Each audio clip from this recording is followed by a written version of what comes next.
మీడియాలో రోజు విషయాలు పదే పదే వస్తున్నాయి. ఆయన చేసిన కొన్ని నియామకాల పట్ల ఖచ్చితంగా ఆయన అసంతృప్తిగా ఉన్నారు, అందులో సందేహం ఏం లేదు. సార్, సర్పంచ్ ఎన్నికల్లో రేవంత్ సక్సెస్ బీఆర్ఎస్ ఒప్పుకుందా? అంటే ఈరోజు సర్పంచ్ ఎన్నికల మొదటి విడత జరిగింది. సహజంగా చిన్న ఎన్నికలు కాబట్టి మధ్యాహ్నం నుంచి సాయంత్రం వరకు ఫలితాలు వచ్చాయి. ఈరోజు నేను ప్రధానంగా గత పాలకపక్షమైన బీఆర్ఎస్ వాళ్ళ ప్లాట్ఫామ్స్ వాటిలో చూశాను. వాళ్ళు కూడా దాదాపు 45% అంటే బిగ్గెస్ట్ పార్టీగా వచ్చింది. కానీ ఎక్కువ మేము కోలుకున్నామన్న పద్ధతిలో పెట్టినప్పటికీ మీడియా మొత్తం 55% కాంగ్రెస్ పార్టీ తెచ్చుకుంది అని చెప్తున్నారు. ఖచ్చితంగా అంత ఒక పెద్ద బలమైన పాలక పార్టీ, అంతకుముందు ఉన్నటువంటి పార్టీ, ఓడిపోయిన పార్టీ ఉన్నప్పుడు, బీజేపీ కూడా కేంద్రంలో ఉన్నప్పుడు ఇన్నిటి మధ్యలో 55% తెచ్చుకున్నారని అందరూ దాదాపుగా ఒప్పుకోవటం అంటే, ప్రకటించడం అంటే తప్పకుండా కాంగ్రెస్ పార్టీ గట్టెక్కినట్టే మొదటి విడతలో. ఇంకా ఉన్నాయి, ఇంకా ఇతర దశల స్థానిక ఎన్నికలు కూడా ఉన్నాయి. కానీ ఎందుకంటే వర్మ రాష్ట్ర స్థాయిలో రాజకీయ సమీకరణాలు, సంఘటనలు, కలయికలు ఎలా ఉన్నా సరే గ్రామాల్లోకి వచ్చేసరికి స్థానికంగా పట్టున్న వాళ్ళు ఉంటారు. కాబట్టి బీఆర్ఎస్ లాంటి పార్టీ ప్రత్యేకించి సెంటిమెంట్తో వచ్చి మొదటి 10 సంవత్సరాలు ఏ ఒక్కరికి అంత పట్టు వచ్చే అవకాశం లేదు కదా తెలంగాణ అడ్మినిస్ట్రేషన్ మీద. అసలు రేవంత్ రెడ్డి చేతికి వచ్చిన తెలంగాణ కేసీఆర్ తీర్చిదిద్ది మొత్తం పెట్టినటువంటి ఆ గీతల్లోనే.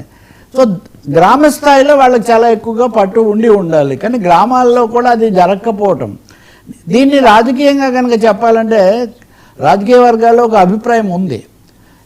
కేసీఆర్తో అటాచ్మెంట్ ఐడెంటిఫై కావడం ఎలా ఉన్నా గ్రామాల్లోకి వచ్చేసరికి కొత్త రాష్ట్రంలో లేకపోతే కొత్త ప్రభుత్వాల్లో అక్కడ స్థానికంగా తిష్ట వేసినటువంటి రకరకాల వ్యక్తులు, స్థానిక నాయకులు, గ్రామాల్లో ఉన్నటువంటి వర్గాలు, వీళ్ళు ప్రజల విశ్వాసం పొందకపోవటం అన్నది బీఆర్ఎస్ ఓటమికి ఒక ముఖ్యమైన కారణమైంది అన్న ఒక విమర్శ రాజకీయ వర్గాల్లో ఉంది.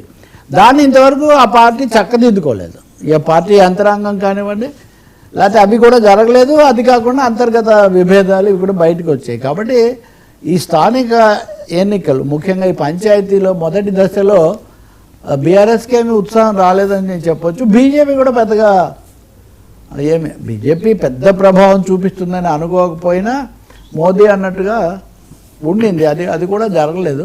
ఏకగ్రీవమైన వాటిలో 90% కాంగ్రెసే. అది మహేష్ గౌడ్ క్లెయిమ్ చేశాడు. 90% ఏకగ్రీవం కాంగ్రెస్ అంటే మరి 10 ఏళ్ల పట్టు, 10 ఏళ్ల మనుషులు ఏమయ్యారు? సో బీఆర్ఎస్కి ఇది ఒక పెద్ద అధికారంలో ఉన్న వాళ్ళకి స్థానిక ఎన్నికలు ఆటోమేటిక్ అటువైపు మొగ్గు చూపిస్తారు కదా. మీరు అన్నది నిజమే. నేను చెప్తుంది ఏంటంటే గ్రామ స్థాయిలో వీళ్ళ మనుషులు వీళ్ళంతా ఉండాలి కదా. రేపు పొద్దున కోలుకోవడానికి పునాది వేసేది గ్రామాలు కదా. దీని రాజకీయంగా అంటుంది ఏంటంటే కింద స్థాయిలో కొన్ని శక్తులు అలా ఉండడం అన్నది మొత్తంగా పార్టీ మీద ప్రభావం చూపింది అన్న ఒక విమర్శ బీఆర్ఎస్లో ఉంది అంతర్గతంగా నాయకుల్లో. నిజంగా ఆ విమర్శ సరైందేనేమో అని అనిపిస్తుంది. మీరు అన్నది నిజమే. ఇప్పుడు జూబ్లీ హిల్స్లో కూడా అధికారంలో ఉన్న పార్టీ గెలుస్తుంది అంటారు. కానీ ఖచ్చితంగా చెప్పాలంటే ఎన్టీఆర్ అధికారంలోకి రాకముందు అన్ని ఎన్నికల్లో కాంగ్రెస్ ఓడిపోయింది, ఉప ఎన్నికల్లో.